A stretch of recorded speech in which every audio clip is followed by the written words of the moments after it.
соц тармактардан көрүп, YouTube'дан көрүп мен үйрөнгөм. Анан атайын мектептер чакырат бизди. Аларга барып, ошо өздөрү жасап кетишет. Анан биз аларга барып өтүп беребиз.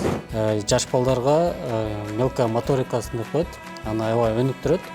Ал от менен деле кылсак болот, бирок ал кооптуураак. Биз көбүнчө жаш балдар менен иштеген үчүн биз фен иштетебиз. Чоңдорго деле бул как терапия болот. Өздөрү дем алып, жумуштан чарчап, неме алганда бул ушундай лай менен жасап, өздөрүнчө дем алып, неме алып кетишсе болот.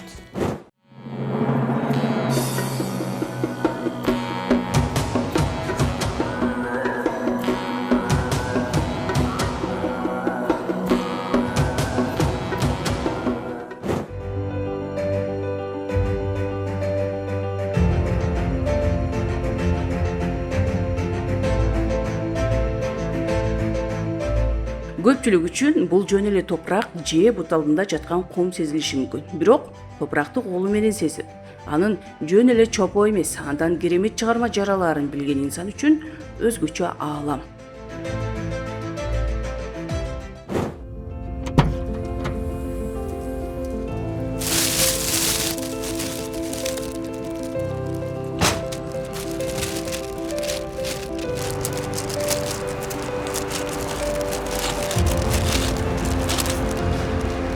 Бул Асамидин. Ал курактагы балдар бир эле окуу менен чектелип жүргөн болсо, каарман устаканада жоктон бар кылат. Анын колдору жөнөкөй ылайды искусствого айлантат.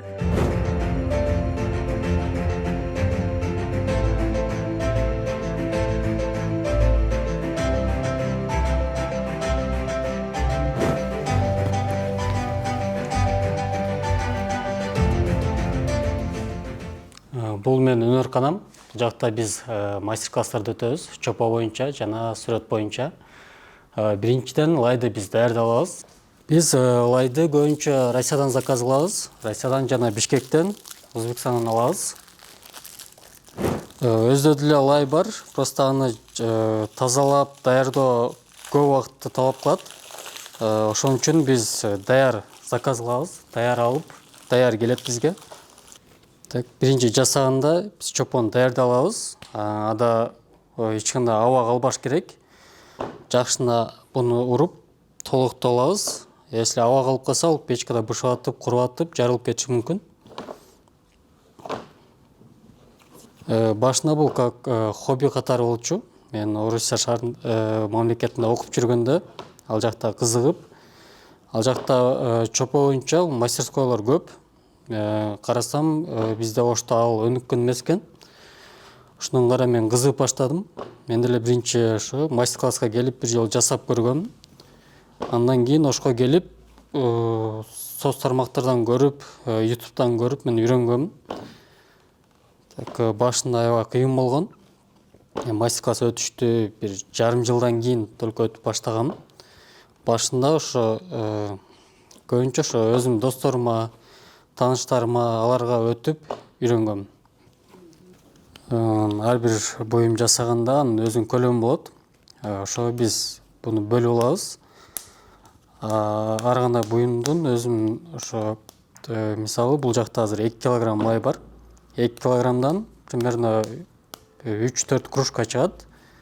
Же ваза болсо бир 3 ваза чыгат. Ошо вазаны деле ошо чоңдугуна карап өзүбүз бөлүп алабыз.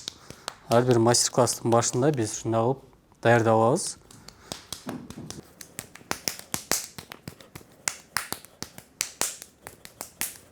Биз лайды биринчи даярдап алдык.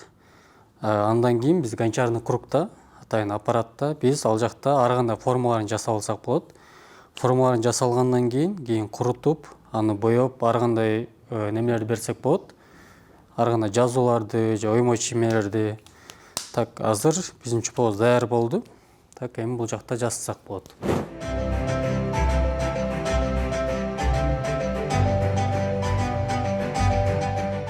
Мынтип көргөн көзгө оңой эле жасалып калчудай көрүнгөн чопо буюмдардын алгач ушинтип дөңгөлөккө коюп, акырында байланта баштайт.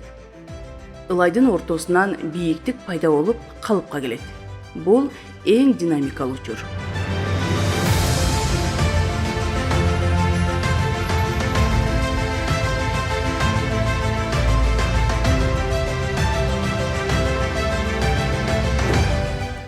лайды даярдалгандан кийин атайын аппаратта анын форма берсек болот. Бул жакта лайды даярдалгандан кийин бул гончарный круг деп коет. Атайын айлантып форма берсек болот. Биринчи лайды жабыштыра алабыз, ортого алып келебиз. Буга суу керек болот. Лай тез кургайт, ошон үчүн биз суу менен куюп суу менен жасайбыз. Ата лай тез кургаса, лайыбыз калбай калышы мүмкүн. Суу алгандан кийин лайды биринчи ортого алып келебиз, ал центровка деп коет. Лайды ортого алып келип алгандан кийин уже форма берсек, бизге өзгө оңой болот. Буну центровка алганда биз лайды үстөгө көтөрөбүз, кайра түшүрөбүз. Мындаганда ичине лай аралашат дагы, ичинде однородный болуп лай ортого келет. Бардык буюмду эле жасаганда өзү башы окшош эле болот. Азыр примерно ваза кылсак болот. Жаш балдарга мелкая моторикасын деп коет. Аны аябай өнүктүрөт. Чоңдорго деле бул как терапия болот. Өздөрү дем алып, нервтерин неме кылып, жумуштан чарчап неме кылганда бул ушундай лай менен жасап, өздөрүнчө дем алып, неме алып кетишсе болот. Менин колумда азыр сүрөтчүлөр, анан уже стажер болуп жүрүп үйрөнгөндөр бар. Мен өзү обедке чейин окуйм, студентмин. Эл аралык туризм 3-курсмун курсумун. Обедтен келип бул жакта жумуш кылам. Анан жайда сезон башталганда көбүнчө ошо туристтер менен иштейм. Гид болуп иштейм Кыргызстан боюнча. Негизи гид болуп деле иштеген аябай жакшы. Гид болуп Кыргызстандын почти бардык жерине барып келдик. Кыргызстан өзү тоолуу мекен болгон үчүн мен альпинизм тоого аябай кызыгам. Ошондуктан туристтер менен көп жакка барып келдим. Кыргызстандын 7 областына тең баргам. Ушу көбүнчө бизде Памир алай бар. Памирский тракт деп коет. Ал дүйнө боюнча эң сулуу жолдор, кооз жолдордун 3-чү орунга кирет. Дагы эле ал жакта пик Ленина деген чокусу бар, 7134. Көбүнчө туристтер ошол жака неме кылышат, ошол жака алып барабыз. Көбүнчө туристтер Ысык көлгө барышат. Ал жакта шаркыратмалар, көптөгөн булактар, көлдөр бар. Аябай кызыгышат. Кыргызстандын аба ырайы аябай таза болгон үчүн аябай кызыгышат. Туристтер көп. Көптөгөн музейлерге кирдик.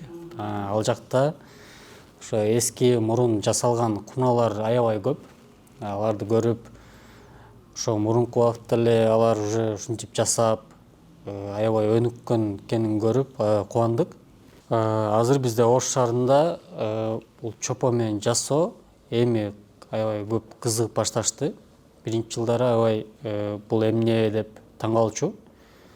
Анан келип жасап, процесстерин көрсөткөндөн кийин алар да таң калып, булар өз колу менен идиш аяк жасап, кийин аны колдоно аламбы деп кызуу көп болуп атат.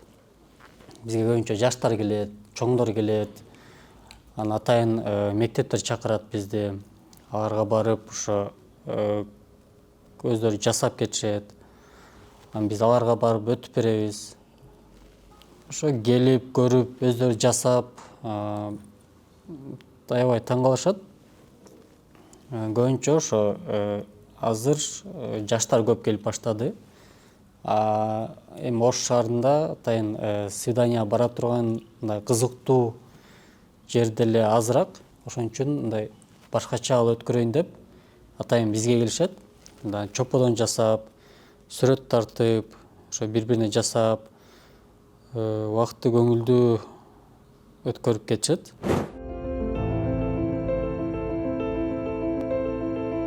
Заманбап жаштарга бул өнөрдүн маанилүүлүгүн сиңирүү ал үчүн сыймыктуу иш. Ошол себептен атайын мастер-класс кружокторду уюштуруп, жаштардын башын бириктирип, билгенин үйрөтөт. Анан калса, бул өнөргө кызыгып үйрөнүүнү каалагандар да аз эмес.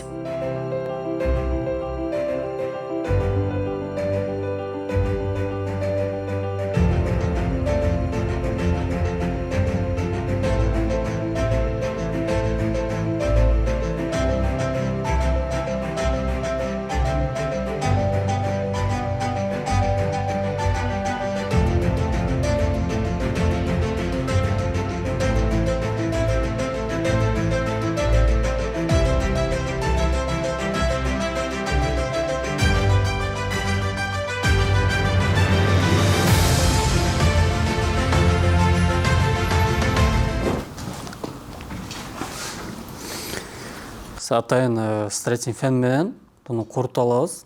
Ал от менен деле кысак болот, бирок ал кооптураак. Биз көбүнчө жаш балдар менен иштеген үчүн биз фенди иштетебиз.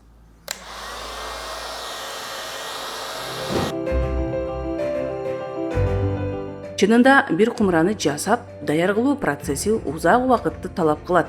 Кургатуу, бышыруу, кооздоо сыяктуу иш-аракеттердин баары аягына чыккан соң гана көз жугуусун алган буюм болуп чыга келет.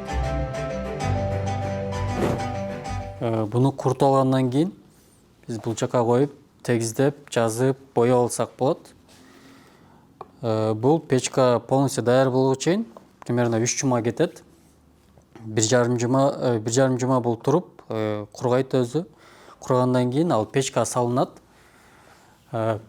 Печка салынганда бир жолу биринчи 1000 градуста пышат, 10 саат пышканда биздики чопо атайын мондай керамика болуп калат.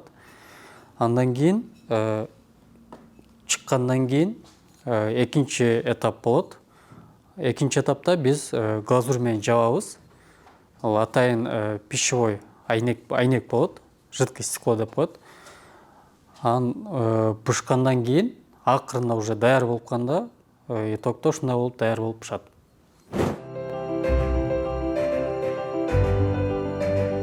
Ар бир жасаган ишинде тарых бар. Уста байыркы ата-бабалардан калган кол өнөрчүлүктү заманбап көз караш менен айкалыштырат.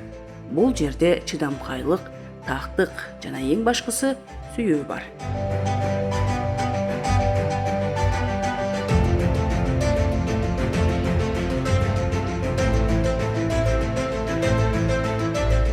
Жаштыгына карабай ал эмгектин баасын билет. Каармандын максаты кыргыз чопосун дүйнөгө таанытуу. Кылым карыткан кол өнөрчүлүк ата-бабабыздан калган чоподон буюм жасоо өнөрү уланууда. Анын баалуулугун даңазалаган Асамидин сыяктуу жаш таланттуу усталар менен сыймыктанууга болот.